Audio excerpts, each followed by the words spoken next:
നമ്മുടെ കുഞ്ഞുങ്ങൾക്ക് പലപ്പോഴും അവരുടെ കഴിവുകളെക്കുറിച്ചും അവരുടെ ഇന്റലിജൻസിനെ കുറിച്ചും ഒക്കെ ക്ലിയർ ആയിട്ടുള്ള ഒരു ധാരണ ഉണ്ടാവാറുണ്ട് അല്ലെ.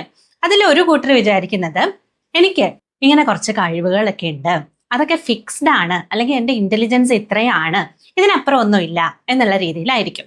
പക്ഷെ നെക്സ്റ്റ് കാറ്റഗറിയിലുള്ള ആൾക്കാർ വിചാരിക്കുന്നത് എൻ്റെ കഴിവുകളാണെങ്കിലും എൻ്റെ ഇന്റലിജൻസ് ആണെങ്കിലും ഞാനൊന്ന് വർക്ക് ചെയ്ത് കഴിഞ്ഞാൽ, ശ്രമിച്ചു കഴിഞ്ഞാൽ അത് ഇംപ്രൂവ് ചെയ്യാൻ പറ്റും എന്നുള്ളതായിരിക്കും. അപ്പോൾ ഇതിൽ ഏത് തോട്ട് പ്രോസസ് ആണ് നമ്മുടെ കുഞ്ഞിനുള്ളത് എന്നനുസരിച്ച് അവരുടെ സ്റ്റഡീസിനെ ഒക്കെ അത് എഫക്റ്റ് ചെയ്യാറുണ്ട്. അതായത് നമ്മൾ ആദ്യം പറഞ്ഞ കാറ്റഗറിയിലുള്ള കുട്ടികളില്ലേ, അവര് മിസ്റ്റേക്സ് വരുത്താതിരിക്കാനായിട്ട് നോക്കും. അഥവാ മിസ്റ്റേക്സ് ഒക്കെ വരികയാണെങ്കിലും അല്ലെങ്കിൽ ഒരു കാര്യത്തിന് വേണ്ടി കുറച്ചൊന്ന് ഹാർഡ് വർക്ക് ചെയ്യേണ്ടി വന്നാലും ഒക്കെ അവർ ചിന്തിക്കുക അവരത്ര ഇന്റലിജന്റ് അല്ലാത്തത് കൊണ്ടാണ്, അല്ലെങ്കിൽ അവരത്ര സ്മാർട്ട് അല്ല എന്നുള്ള രീതിയിലാണ് അവരതിനെ എടുക്കുക. ഇവിടെ ആസ് എ പേരന്റ് എന്നുള്ള നിലയിൽ നമ്മൾ ചെയ്യേണ്ട കാര്യം എന്താണെന്ന് വെച്ച് കഴിഞ്ഞാൽ, നമ്മുടെ ഏത് കഴിവുകളാണെങ്കിലും ഇന്റലിജൻസ് ആണെങ്കിലും ഒക്കെ നമ്മളൊന്ന് ശ്രമിച്ചു കഴിഞ്ഞാൽ അത് ഇംപ്രൂവ് ചെയ്യാനായിട്ടും എല്ലാ കാര്യങ്ങളും നമുക്ക് വളർത്തിയെടുക്കാനായിട്ടും പറ്റും എന്നുള്ള കാര്യം അവരെ മനസ്സിലാക്കിക്കുക എന്നുള്ളതാണ്.